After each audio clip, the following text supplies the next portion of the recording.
Proszę Państwa, dzień dobry. Dzisiaj sięgniemy sobie po raz kolejny po kanał Nekrita, który nagrywa bardzo dużo rzeczy, jeżeli chodzi o gry RIOTu, ale to, co nas interesuje, to MMO RIOTu. On zrobił już 3 takie materiały. Pierwszy omówiłem poprzednio i było o tym, że świat MMO RIOTu już jest gotowy. Dzisiaj rzucimy sobie na rasy i klasy okiem, a potem w przyszłości Nekrit mówi także o potencjalnych rajdach w nowej grze RIOTu i wiemy, że ta gra jest oczywiście w produkcji, że prędzej czy później do nas trafi i mamy wielkie nadzieje związane z tą grą, ale wiecie, jak to jest z nadziejami w przypadku gier MMO, nie? To by dużo pogadać i pewnie można by pogadać w trakcie i pewnie pogadamy w trakcie. Tymczasem sobie to odpalę. Film ma ponad 30 minut, więc ja pewnie zrobię z niego godzinny film, bo się zawsze gadam więcej niż potrzeba. Well, I'm back. Last time we had a look at the World of Riot's MMO, and we talked about how the overall world design has been done for a few years now. If you have no idea what League's universe is about, I would recommend watching that one first.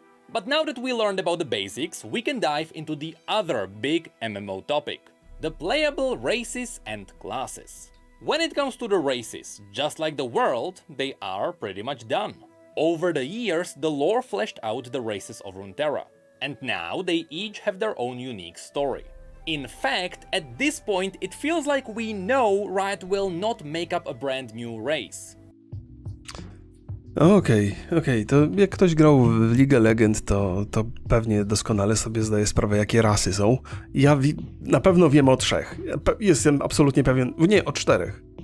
Może nawet więcej. Tylko teraz, żeby wszystko było jasne, żeby ujawnić swoją niewiedzę, żeby nie było, że ja próbuję tutaj z pozycji eksperta o czymkolwiek opowiadać. Więc wiem o tych małych skubańcach, nie wiem jak się nazywają, ale się nazywają Yordle.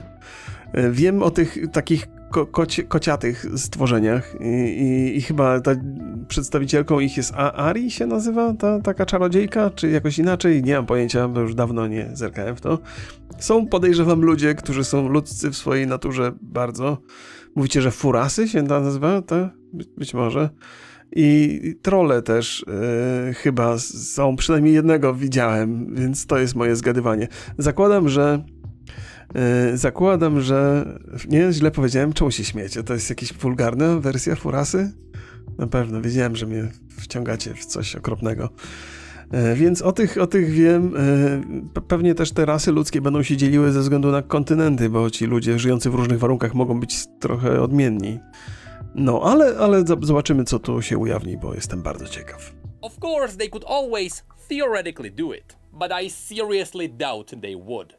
Because that would be like forcing a new race into the world of Lord of the Rings. It would feel off among all the already established rules. I strongly doubt you wanna put a bunny person next to Aragorn. With that said, don't worry, because the lore will allow Riot to make up new races and make them feel natural. I'll show you their clever system in just a moment. But for now, just know that yes, we already know the races of this world. So the question is not going to be what races Riot is going to make up. The question is going to be from the races that already... Ej, te wielkie, gigantyczne kociaki to jest... Bo wiem, że... Bo to chyba jest... Akurat ja zasłaniam. To jest Ari chyba, nie? Tu w prawym dolnym rogu, albo coś, co przypomina Ari. Rengar. No pewnie, to są takie kociaste jeszcze. Dobra, okej. Powinienem oglądać, a nie gadać. No ale muszę przynajmniej poudawać, że jakiś mam udział w tym materiale, żeby była wartość dodana. Żeby ktoś potem nie uznał, że tak po prostu przekopiowałem 1 do 1, nie? already exist, which ones will be playable? And perhaps more importantly, how will they be playable? You see, a few years back I released a similar video where we talked about the classes and the races together with TB Skyen. And today, I would not recommend you watch that video. Back then, I was still clinging onto the idea that faction-based MMOs were a good idea. It worked for WoW, and it worked for my guilty pleasure, WildStar. Unfortunately, what I didn't know is that merely a year later, the idea of faction-based MMOs would crumble to dust. That's because factions have a massive flaw. Besides the fact that PvP is almost guaranteed to be one-sided. I mean, who would want to play for the losing side? Especially if there is no compensation. O, to państwo mam swoje historie w tej dziedzinie i swoje doświadczenia. Otóż ja grałem sobie w Hordzie, zawsze praktycznie, i PvP grałem w Hordzie i się właściwie dosyć się równo grało. Czasami się wygrywało, czasami się przegrywało, nie miałem takiego poczucia, że coś jest nie tak.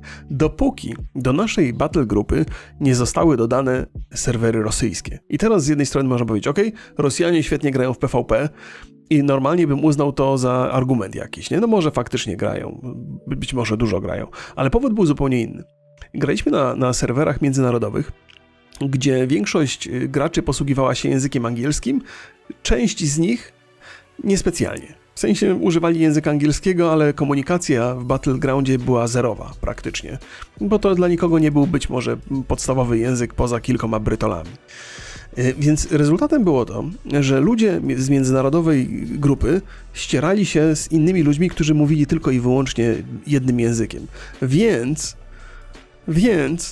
my, nie komunikując się zupełnie ze sobą, trafialiśmy na ludzi, którzy gadali ze sobą cały czas i było to dla nich zupełnie naturalne i gadali ze sobą tylko jednym językiem. Więc za każdym razem, każde starcie przeciwko rosyjskiej grupie kończyło się porażką. Może nie każde, ale w znakomitej większości. Czasami udało się coś wygrać, ale to było bardzo nieprzyjemne przeżycie. I nieważne, czy dołączyłeś, czy próbowałeś grać aliantami, bo na początku myślałem, że to dlatego coś się z Hordą stało, że nagle Horda przestała grać w PvP, więc sobie zrobiłem alianta. Wymaksowałem alianta i okazało się, że tam w Battlegroundach dokładnie jest to samo, bo alianci też grali przeciwko Hordzie z Rosji.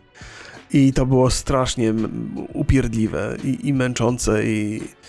No więc też jestem raczej, pomijając ten temat, nie? Bo to jest moja osobista historia, to też jestem przeciwny frakcyjnemu dzieleniu jakby serwera community na frakcje, bo czasami jedna grupa staje się silniejsza od drugiej i do tej silnej grupy dołączają jeszcze silniejsi gracze, którzy też chcą wygrywać i to potem efekt śnieżnej kuli jest.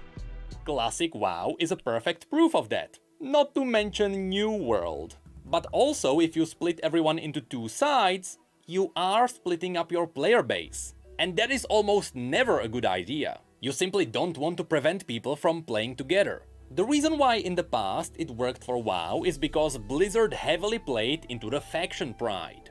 People were proud to fight for the Horde or the Alliance. But even back then, it really wasn't perfect. And then people started min-maxing the game and they realized that factions didn't matter.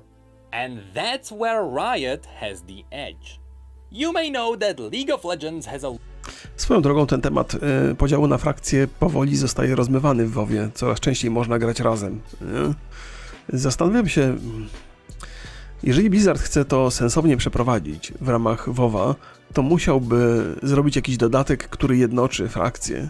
I wydawało mi się, że to się stanie w Warlords of Draenor, gdzie obie frakcje zostaną zjednoczone przeciwko Garroszowi, ale potem przyszło Battle of Azeroth i znowu wszystko szlak trafił. Znowu ten podział nastąpił. I chyba też jestem raczej zwolennikiem wspólnych frakcji, mimo że pluję na aliantów. Tfu!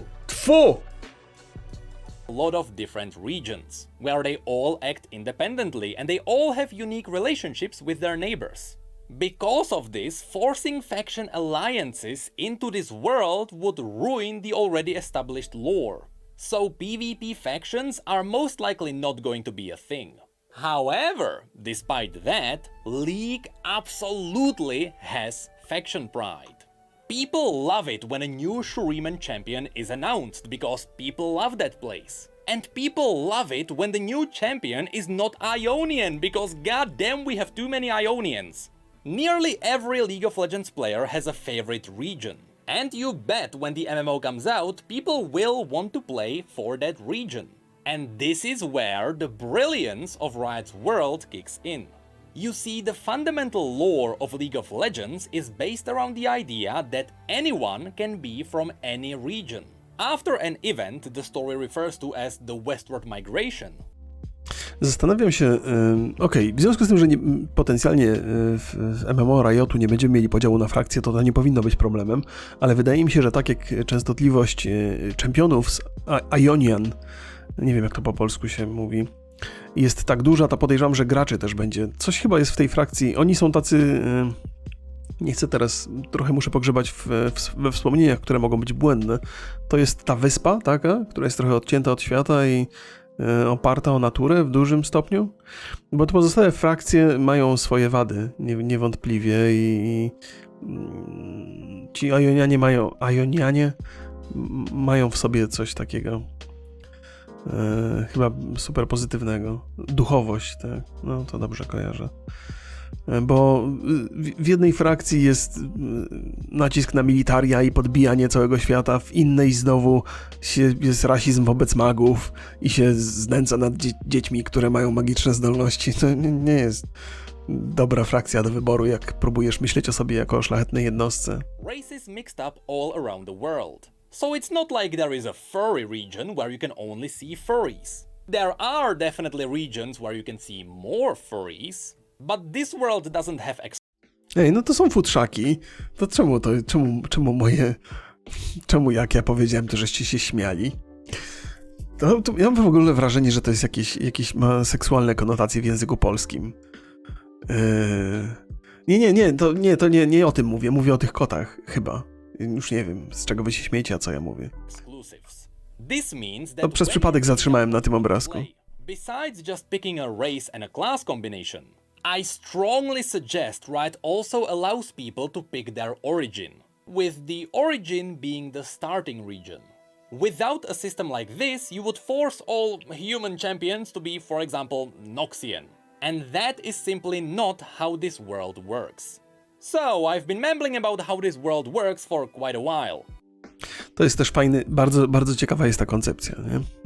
Że jest kilka terenów startowych,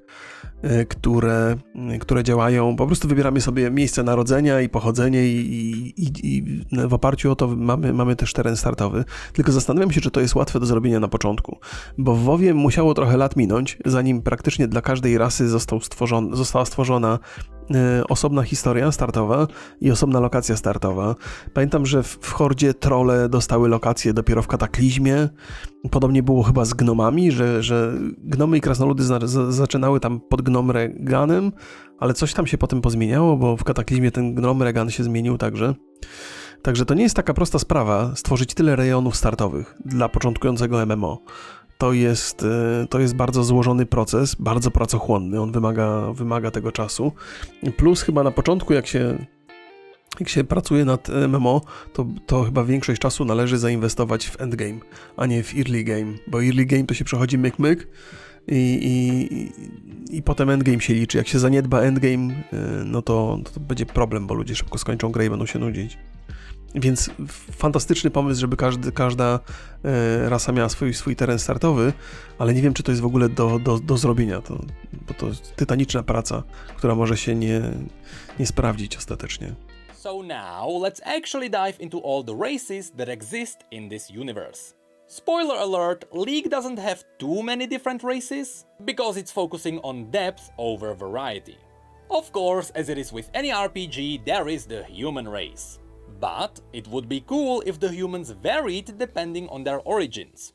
For example, if you pick a human from the Freljord, they would be an Iceborn and they would have extra frost resistance. A Demacian could have a bit more magic resistance, Ionians could have a bit more nature resistance, Shuriman's heat resistance, and so on.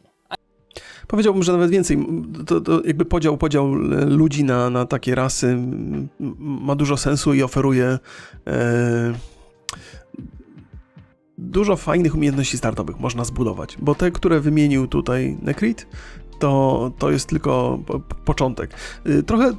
Trochę fajnych rzeczy robi Blizzard, dodając te takie jak to się nazywa? Allied Races.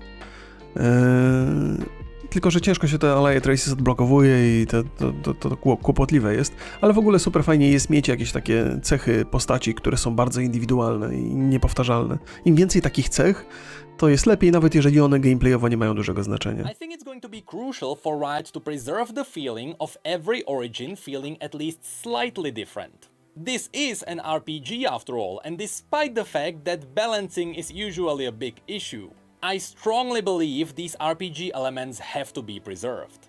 But if Riot is afraid of people min-maxing the game from the very beginning, focusing on the origin stat with the most value, Riot can always do the safe thing and only give each origin different customization. In the Freljord, people tend to be more pale with lush beards and Nordic tattoos all over their bodies. Shuremans have the classic dreadlock style. People from Bilgewater have the pirate crew tattoos. Piltovans are your fancy mustache people, and Ionians have the wild untamed hair and beards. So even without special origin stats, I do believe these unique character customizations would enhance the region pride too. No, to jest prawda. Facet dobrze wychwytuje te wszystkie smaczki, które charakteryzują rasy. I też Riotowi trzeba przyznać, że naprawdę zadbali o różnorodność, mimo że wcale nie musieli tego robić. To jest niezwykłe, jak dużo perspektywicznego myślenia było w kreowaniu tego świata. Jestem pełen podziwu.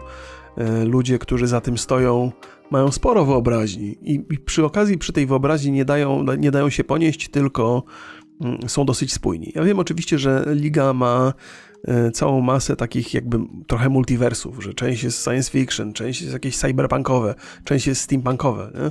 Ale jak tworzymy świat taki, chodzi o skiny, nie? Żeby tam wprowadzać różne skiny, ale ten świat można bardzo spójnie stworzyć i to ma ręce i nogi.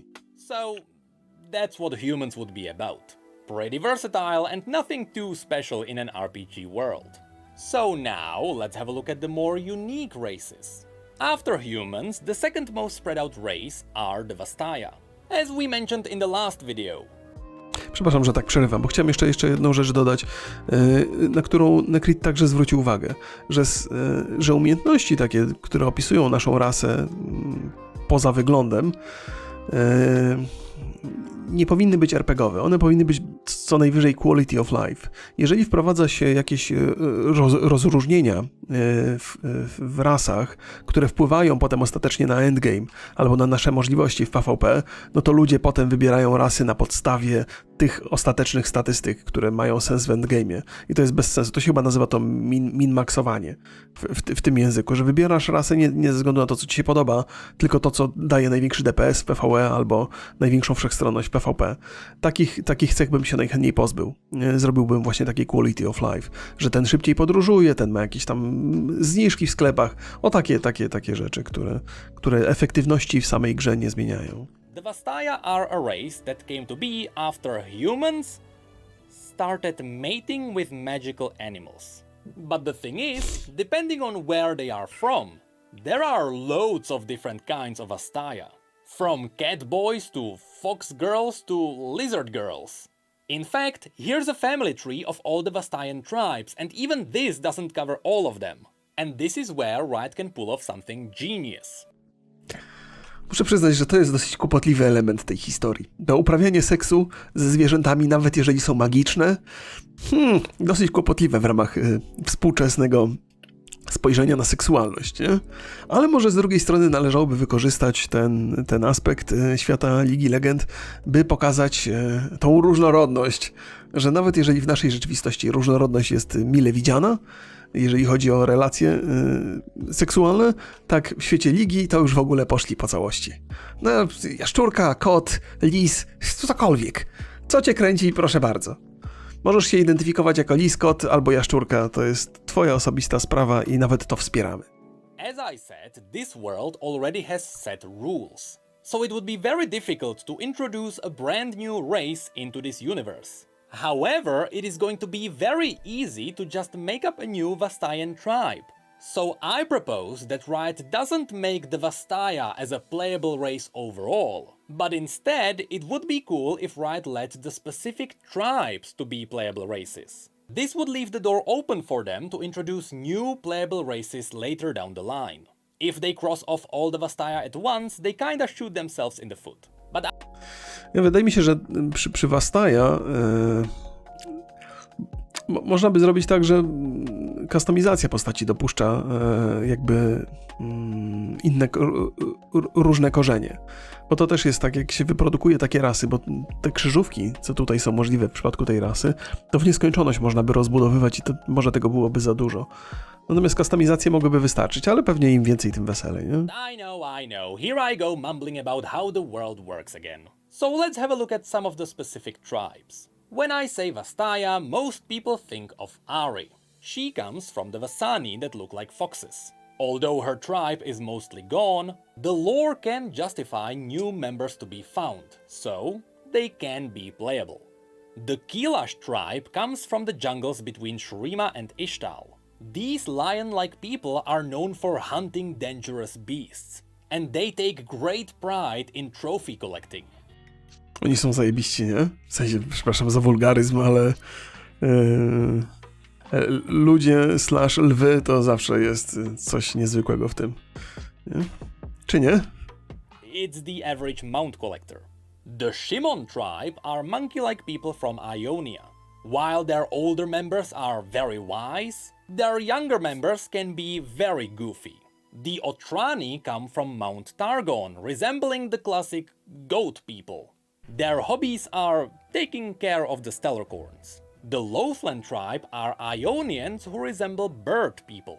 This tribe likes to combine the art of dancing with lethal assassinations. The Uvikat are something close to lizards, though they do have the ability to shapeshift. Out of all of the other tribes, these are the closest to their pure blood ancestors. Dobra, cofam to, co powiedziałem, bo wspomniałem wcześniej o tej kustomizacji, że wystarczyłoby to w kustomizacji zrobić, ale widzę, że te podrasy, powiedziałbym, w sensie nie żeby poniżać, tylko rasa, podrasa, czyli część składowa tego całego Vastai, no to różnią się jednak znacząco między sobą i są obecne w lore ligi. Więc przynajmniej te, które on wymienił, powinny być właśnie tak, jak ludzie mogą się dzielić na różne rasy, tak ci Vastaja też tutaj ma to ręce i nogi, zdecydowanie. And we also technically have the Marai, the fish people whom I doubt are going to be playable. Imagine modeling boots for them. Now, these were the more pure blood tribes, but there are many more Vastaya who don't fit any of these. For example, Set has an Ionian Vastayan mother and a Noxian human father, so he doesn't really have a tribe. Long story short, the Vastaya are an incredibly versatile race and Riot can use them in a million different ways. This is where they can really go wild. But that's it for the Vastaya. So now, let's have a look at the third most popular race, the Yordles. These are the classic RPG tiny people. In League of Legends, people either adore them or hate them, there is no in between. I to zależy chyba od postaci, bo o ile się orientuję, to Tima nikt nie lubi. Ten cholerny grzybiarz zawsze jest upierdliwy i wydaje mi się, że za każdym razem, kiedy słyszałem o tej postaci, to raczej towarzyszył temu śmiech, ale też trochę niechęci. Ale być może takiej pozytywnej niechęci. Lubiłem tego gościa, który wieżyczki układał. Jak on się nazywał? On był profesorem też zresztą w Arcane, ale wyleciało mi z głowy. Heimerdinger, nie? Heimerdinger? Tak. Kinda like those guys. But not those guys. Heimerdonger? Nie. There is no doubt in my mind that Yordles will be playable. Even though they have an interesting catch. You see, unlike all the other races on Runeterra, Yordles are immortal. They are essentially modes of magic that come from a hidden magical realm known as Bandle City. And because they are made of magical essence, when they die, we don't really know what happens. But we assume they return to the Bandle City and there they respawn. With that said, the lore suggests that maybe Yordles can die, but they just can't die of old age. But let's ignore that, that's a massive rabbit hole. Swoją drogą, to przy tym też bym się chciał zatrzymać. To będzie trwało chyba zdecydowanie więcej niż godzinę. Zawsze mi respawn taki w WoWie przeszkadzał, bo nie stoi za tym żadne lore. To znaczy nie wiem, dlaczego te postacie są nieśmiertelne. Rozumiem, że to jest zrobione na potrzeby graczy, no bo jak umierasz i nie macie, to kiepska sprawa. Ale myślę, że można by to było lepiej uzasadnić w lore świata. To, że postacie się odradzają. Że to mogą być jakieś specyficzne jednostki, które mają tą zdolność, albo z jakiegoś kosmicznego powodu gracze akurat prowadzą takie postacie, które są nieśmiertelne, bo takie odradzanie się samo z siebie trochę zabija imersję, no ale może nie. So, you know, when it comes to gameplay, at least corpse running is going to make sense for them. Now, because Yordles are immortal, in most cases they are always happy and cheerful. Even their home realm is very colorful because of that. But then there is also Vex, a Yordle champion who has recently been added into League of Legends, who gives Yordles an interesting perspective. You see, unlike all the other Yordles, Vex hates living. She hates the bright colors and the cheerfulness. You know, it's the average League player. So Vex is constantly in deep depression and agony. All she wishes for is to leave this world, but she can't, because Yordles can't die. Anyway, just like all the other races, Yordles can be found all around Runeterra. There is Poppy in Demacia, Kled in Noxus, Kennen in Ionia, Rumble in Shurima, and so on. Ej, jak się nazywa ta dziewczynka z armatą? To jest mój ulubiony Yordle. Zapomniałem, ale zaraz mi pewnie to wyjaśnicie. Tristana, tak. Tristanę lubię bardzo. But now, so far we have only covered the races which I'm pretty sure will launch with the MMO. The humans, the Vastaya and the Yordles are the core of this world. So now we are diving into the races that still exist in this universe. But it's going to be up to Riot if they make them playable. First of all, there are the Minotaurs. The Minotaurs are different from the Vastaya because they don't have magical ancestors. They are just a standalone race. Originally, the Minotaurs controlled the mountains south of Noxus, but because Noxus is Noxus, soon they absorbed the Minotaurs into their empire. With that said, some Minotaurs fled the tyranny of Noxus and they joined the other regions. To mi się nadaje na postać grywalną w dodatku, żeby ich dorzucić potem. Bo te 3 pierwsze rasy, które wymienił, mają tyle możliwości kreowania postaci, że chyba wystarczy. 3 podstawowe rasy, każda ma 5 tam podras, z wyjątkiem Yordli. Yordle się wydają takie, chociaż tam pewnie możliwości kustomizacji byłyby ogromne. Ale ludzie i Vastaya po prostu dają tyle możliwości, że szok. A great example is Kryl, the Minotaur fighting in the elite armies of Demacia. And yes, the Minotaurs also have the stereotypical sexy female version in this universe, so they can easily be turned into a playable race. Next, in Bilgewater, there is an incredible amount of weird fishy people. A lot of these could be really cool playable races when Bilgewater gets its expansion. Although modeling helmets for a hammerhead shark is going to be interesting. We also can't forget about the trolls. Previously I showed you the ice trolls, but there are also the sand trolls. And here's an interesting fact for League veterans. We have never seen a sand troll, but because of Ezreal's adventures, we know they exist. They should be around Icathia, which is where Jax is from, who also has 3 fingers, by the way. Przy okazji zatrzymajmy się na chwilę, bo Arcane zdefiniowało dla wielu osób wizję tego, jak Liga Legend powinna wyglądać w animacji i zrobiło to bardzo dobrze, ale z drugiej strony też wiemy, że Riot ma zamiłowanie do przedstawiania cinematików w różnych formach, przy wykorzystaniu różnych styli graficznych i muszę przyznać, że oczywiście chciałbym kontynuację Arcane zobaczyć w tej formie, w jakiej jest, to chciałbym zobaczyć także inne animacje, na przykład na Netflixie, zrealizowane w zupełnie innej technice. Bo jakby no, sam Riot udowodnił, że niezależnie od techniki można zrobić fantastyczną animację i warto to robić i próbować na różne sposoby. Ale z drugiej strony też się zastanawiam, czy Arcane nie zablokował innych technik, bo tak świetnie wypadł, że każda inna może przy tym wyglądać blado. Więc jestem ciekaw waszej opinii w tym zakresie. So it is extremely likely that the mysterious Jax is a sand troll. Regardless, the majority of trolls are united under Trundle, the self-proclaimed Troll King, who is fighting in the service of Lysandra, who is a baddie even though she is morally right. So since the majority of the trolls are our enemies, I doubt they will be a playable race. Lastly, let's not forget that this universe also has Yetis. Fun fact, before everything got frozen, the Yeti civilization was very advanced. They even had their own technology based around magic. In fact, Willump, the Yeti Nunu is riding on, is a hologram from the Yeti technology. But then, as the civilization disappeared, the Yetis went a bit more ferocious. So no, they won't be playable either. But that's pretty much it for the races. As I mentioned, there aren't too many different kinds, but that's because Riot is avoiding mimicking other RPGs. That's why there are no dwarves or elves here. Runeterra is simply trying to be unique in every way, and so far, it is working. Now, I also have seen some people asking if Darkin will be playable. Można powiedzieć, że Riot próbuje unikać zastosowania tych innych ras i chcą stworzyć takie uniwersum, które jest totalnie inne niż tolkienowskie. No bo Tolkien jest takim... On stworzył taki archetyp dla współczesnych uniwersów fantasy. Ale wydaje mi się, że to niekoniecznie musi być chęć do unikania, po prostu taką mają fantazję. Robią to w ten sposób i tyle. To nie jest tak, żeby się wyróżnić jakoś na siłę. Ale może jest tak, żeby się wyróżnić, no kto wie. To which I have to say, that's like asking if you can play as a god. The Darkin are a corrupted version of the Ascended God Warriors. A single Darkin can annihilate an army of 1,000. In fact, the Darkin known as Aatrox is the only being in existence that managed to kill a celestial god.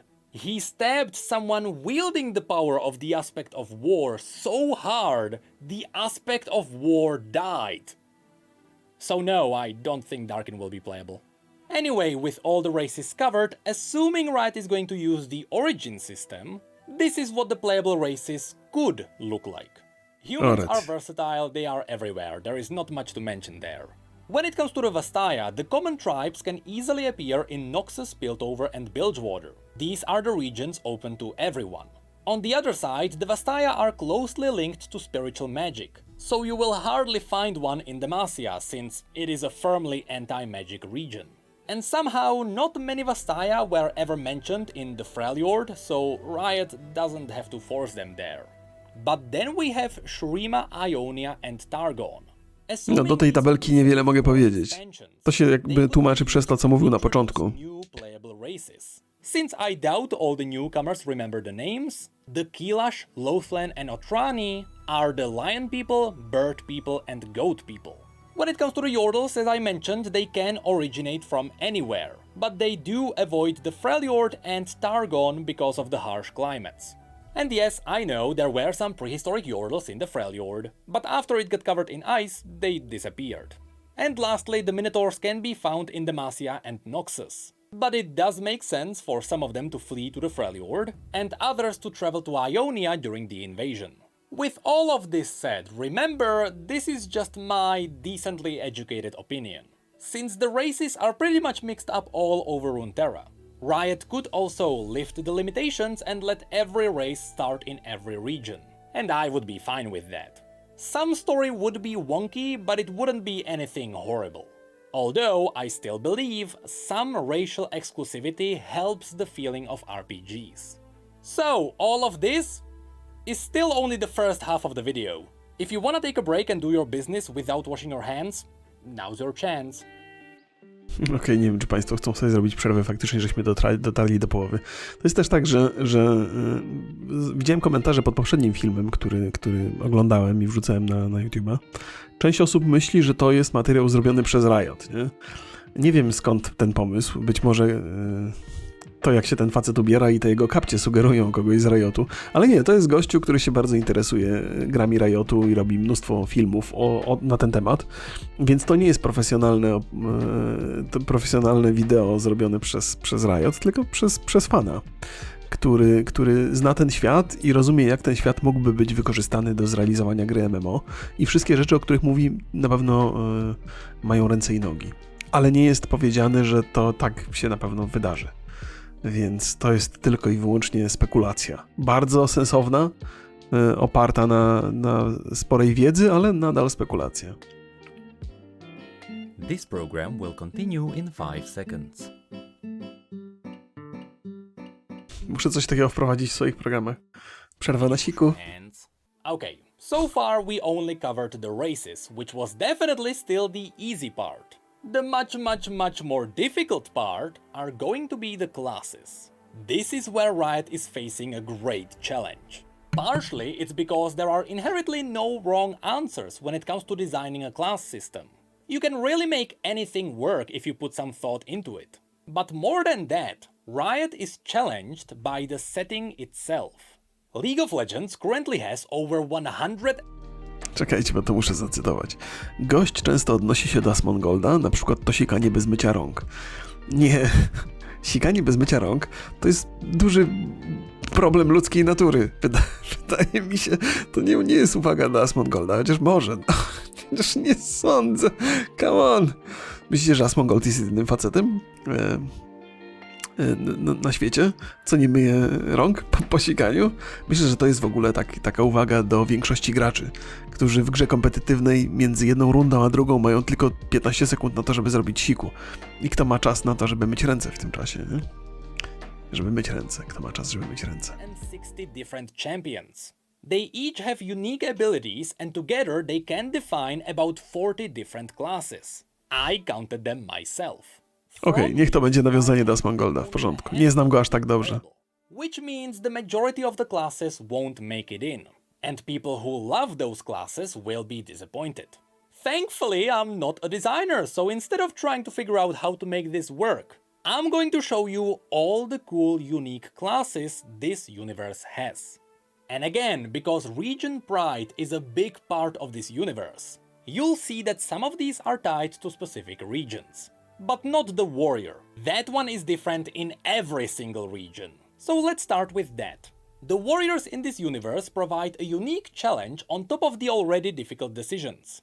It's because in every region the fantasy of a warrior is represented by something else. In Demacia it is the Dauntless Vanguard. These are the classic knights in shiny armor pursuing justice. In Noxus the traditional warrior would be part of the Trifarian Legion, which is a rank you can achieve after killing your best sparring friend in combat.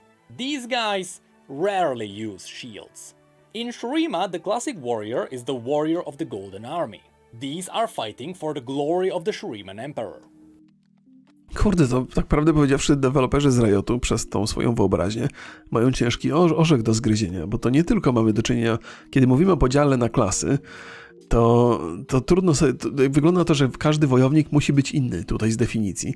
To by mogło sugerować albo odmiany, w zależności od tego, jaką wybieramy rasę, albo więcej klas niż tylko podstawowe.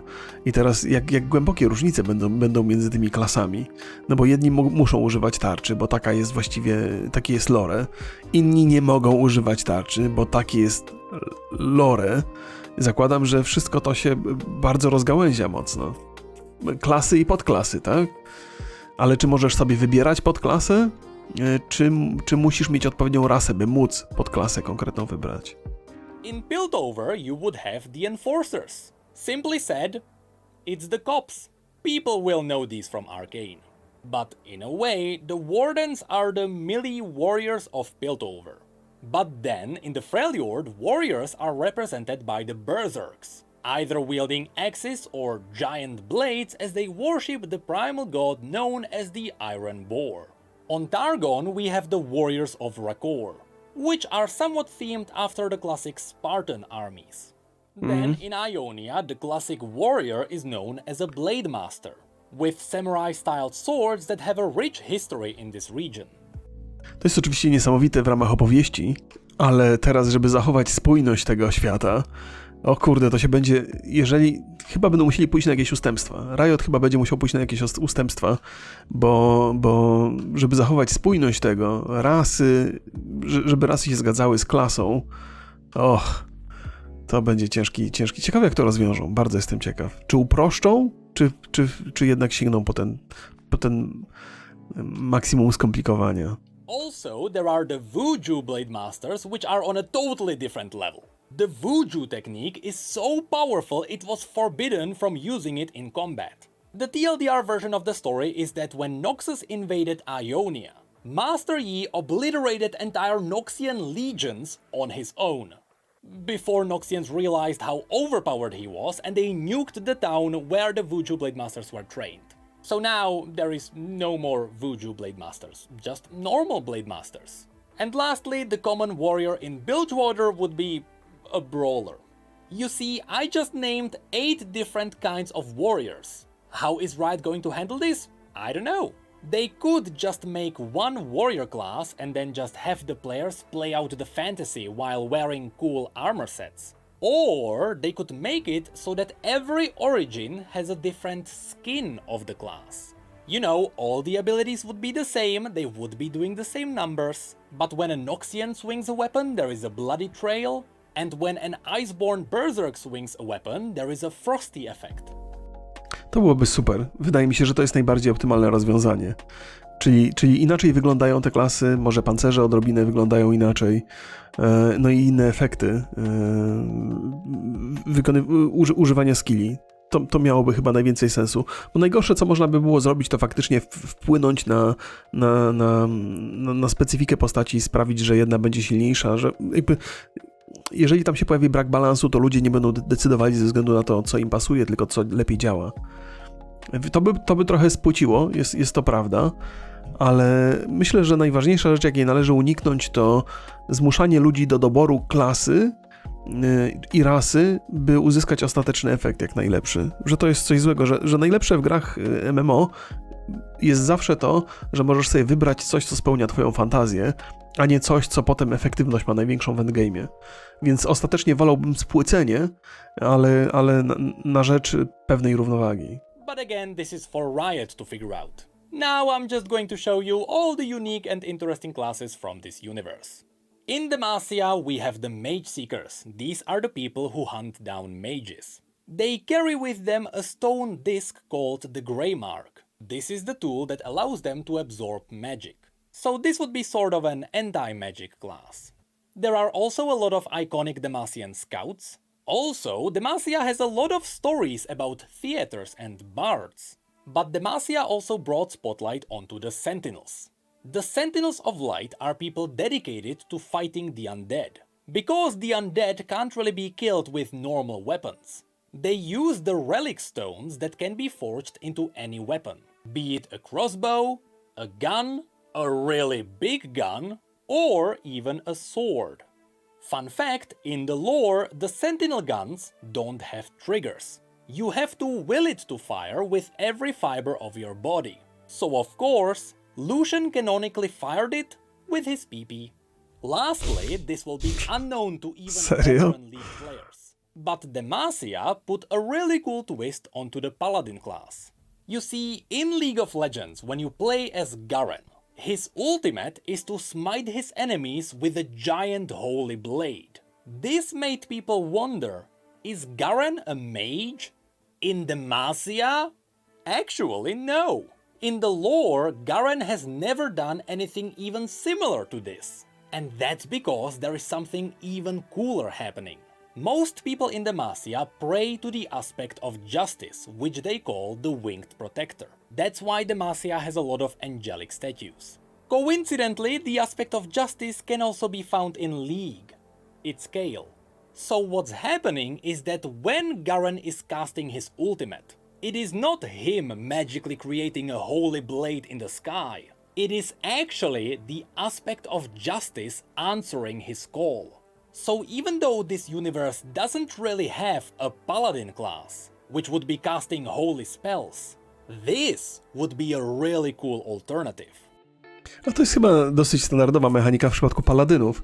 Jeżeli chodzi o paladynów, to jest raczej te ich moce są odpowiedzią na modlitwy. To chyba jest takie rozwinięcie, to już jest archetyp, który przed Riotem został wprowadzony, że to są kapłani, uskuteczniają modlitwy, paladyni zresztą też w trochę innej formie, ale to są moce przez ich bóstwa generowane, a nie przez nich samych. Chociaż pewnie ich zaangażowanie, ich umiejętności i wiedza wpływa na moc tych modlitw, ale jednak to nie są ich moce, więc to nie ma nic wspólnego z magią. No ale okej, mamy kolejną klasę. Tu ilość potencjalnych klas jest zatrważająca i to nie dla mnie z perspektywy gracza, ale z perspektywy Riotu, który musi to zrobić w jakiejś sensownej postaci. Co do pytania, nie robię podpisów na Steamie, ale dziękuję za dyszkę. People who worship the aspect of justice and let her answer their calls. Pretty cool, but now let's move on to Noxus.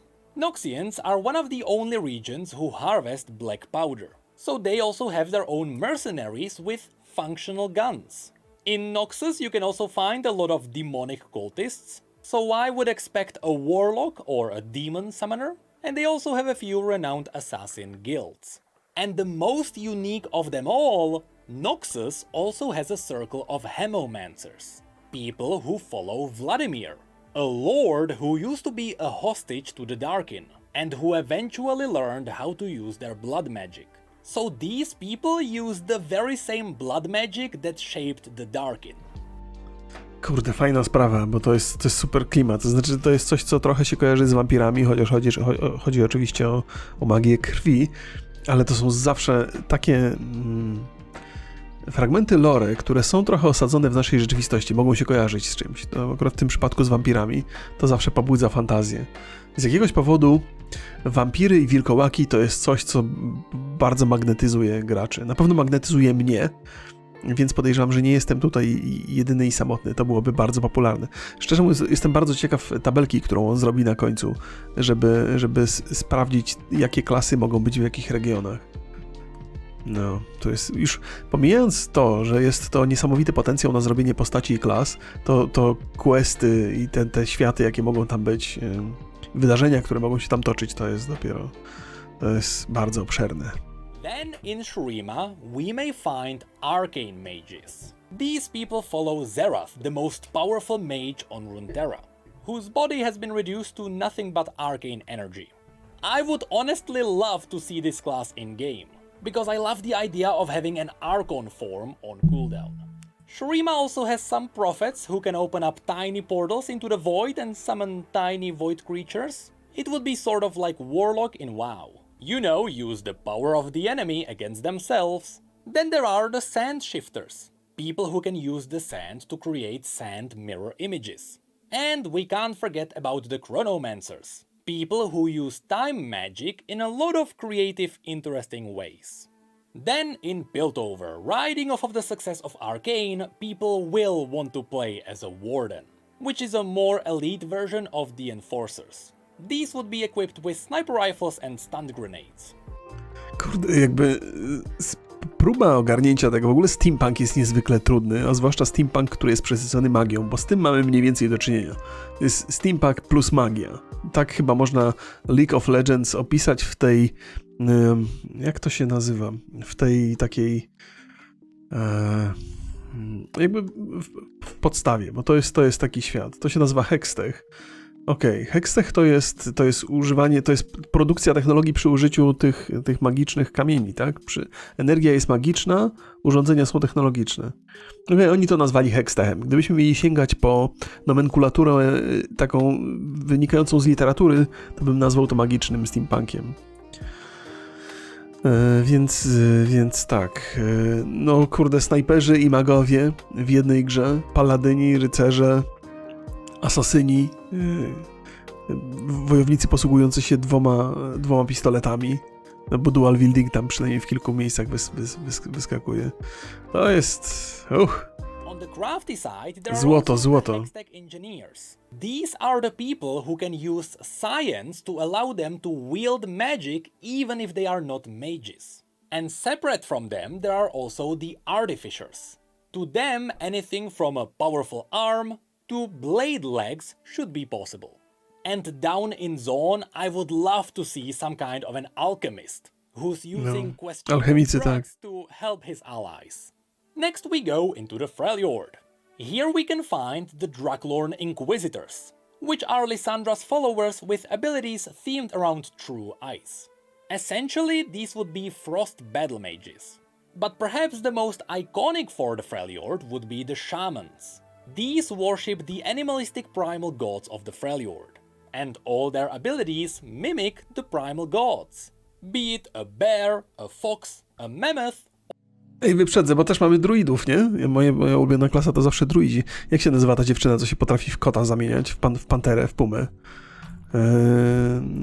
No, więc na druidów też jest szansa. Przez chwilę myślałem, że druidów tam nie ma, Nidal. Ale jest przecież szansa na druidów. Or a boar. Jak są szamani, to i druidzi muszą być, nie? Find a lot of people with celestial powers. You know, calling down stars and such.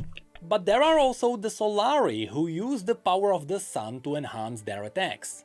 They also wear massive plated armor, so this would be the tank class.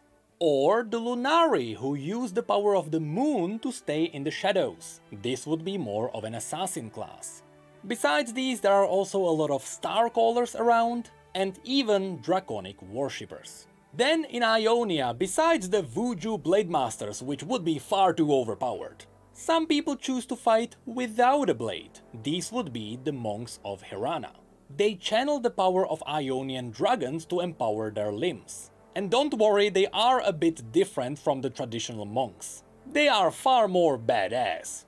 Think less Bruce Lee and more Dragon Ball. But of course, Ionia is also home to the Kinku ninjas.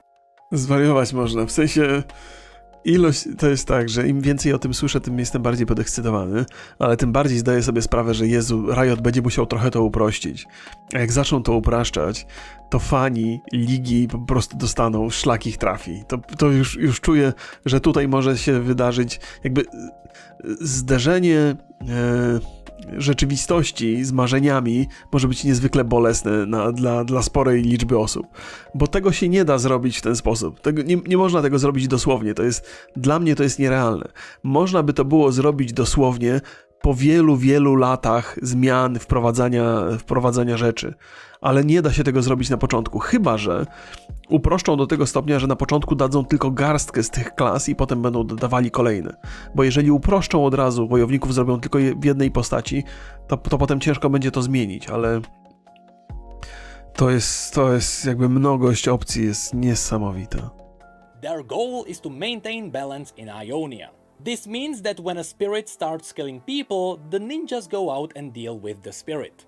And when people start terrorizing the spirits, the ninjas go out and deal with the people. Most of these are your classic ninjas empowered with spiritual magic, but some are using the forbidden shadow technique. And while they surely look evil, just like anything in League of Legends, it's not really one-sided. These ninjas are simply using questionable techniques to protect their homeland. And honestly, the Shadow Ninjas are so iconic for Ionia, I really do believe they will be playable. Then we get to Bilgewater. Besides all the things that you could do with pirates and monster hunters, the most iconic class of this place are the Priests of Buru. The Buru worship the god of motion called Nagakeboros. While they are priests, they fight with full physical strength, while borrowing power from the god to empower themselves. Jest taka trochę wersja paladynów z nietypowym bóstwem. To z czym mamy do czynienia tutaj, nie? Usually this means the god spawns tentacles to smack the enemies around, but they also have healing powers, so that would be a really cool support class. In Riot's Tak, Paladyni Cthulhu, RPG to prawda. you can play as Illaoi, the high priestess of Nagakeboros, and there you can see all the attacks she can pull off. And this takes us to the last place, Ishtal, which will most likely be saved for an expansion. As I mentioned in the last video, Ishtal specializes in only one thing. Nie wydaje wam się, że w związku z tym, że te filmy tego gościa się oglądają tak dobrze, pierwszy tam ma 1 600 000 wyświetleń, nie wydaje wam się, że to jest jakaś presja na Riot, taka dodatkowa? Że oni mogą teraz rzucić okiem na to, w jaki sposób community reaguje na potencjalne zapowiedzi. I co na pewno się spodoba, a co zostanie przyjęte z wątpliwościami.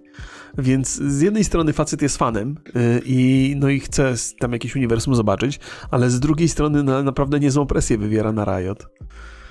Wcale się nie dziwię, że Riot czyta, czy że ktoś tam od nich musi oglądać te filmy i czytać komentarze, bo to jest niesamowita informacja zwrotna. Elemental Magic. So if Elemental Mages become a class, and they should, even in League Elemental Dragons are a core mechanic, they would come from Ishtal. But that's it for all the unique classes this universe has to offer. Funnily enough, when I was drafting all these classes, I realized a lot of them fall under specific categories. So going with the skin idea for all the classes wouldn't be too unreasonable. But developing so many artistic variations of the classes would be taxing. So overall, I believe Riot should not care about disappointing some players for not including their favorite class. With so many options, it's going to happen anyway. Instead, pick a couple of classes that simply make sense for you. You know, a Blade Master here, an Arcane Mage there, and just have fun. Having fun during development usually translates into great experiences. And I hope I'm not pressuring anyone by stirring up Mam nadzieję, że nie wywieram presji, to kolego. Chcesz czy nie chcesz, musisz, no to się nie da inaczej. To trochę presji na pewno jest. hype. If anything, I'm just happy that people find these videos interesting. And all I'm doing is presenting information that Riot released over the past 10 years. I mean, I know the video is interesting because Asmon only paused 3 times and he said, That's fucking cool. and, I like it a lot. and, What the fuck? This is actually really cool. I didn't know any of this. that to me marks a big success. Next time we are going to talk about all the already established raid bosses of this universe, which is a very personal topic for me. You know, I am a father, my son is 2 years old, so by the time this MMO comes out, he's going to be just the right age to heal my raids. O shit. O no, to facet sobie nie zdaje jeszcze sprawy, co go czeka. Prawda jest taka, że można zapomnieć o rajdowaniu, jak się ma dzieci. No, coś, jedno albo drugie, to się nie da tak. Cholera. Chciałoby się, ale się nie da. Kurde, jakie to jest super, naprawdę. Czasami oglądanie takich filmów jest ciekawsze od grania, bo tu możesz we wszystko uwierzyć. Fantazja nie zna granic. A potem jak się zderzysz z rzeczywistością, ta rzeczywistość choćby była fenomenalnie zrobiona, to nigdy nie będzie spełniała tych wszystkich fantazji. No nie ma takiej firmy, taka firma, no nie da się zadowolić wszystkich, bo to te filmy to mogą zadowolić praktycznie każdego, kto je ogląda. Trudno na nie patrzeć i mówić, a to mi się nie podoba, tamto mi się nie podoba. To wszystko jest super, ale żeby to dowieść, to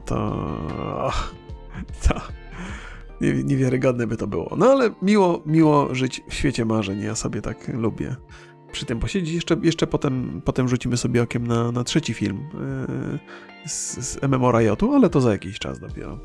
Między tym filmem a poprzednim także zrobiłem krótką przerwę, więc dla zdrowia naszego nie ma się co hypować tak bardzo. Pozdrawiam YouTube'a bardzo serdecznie.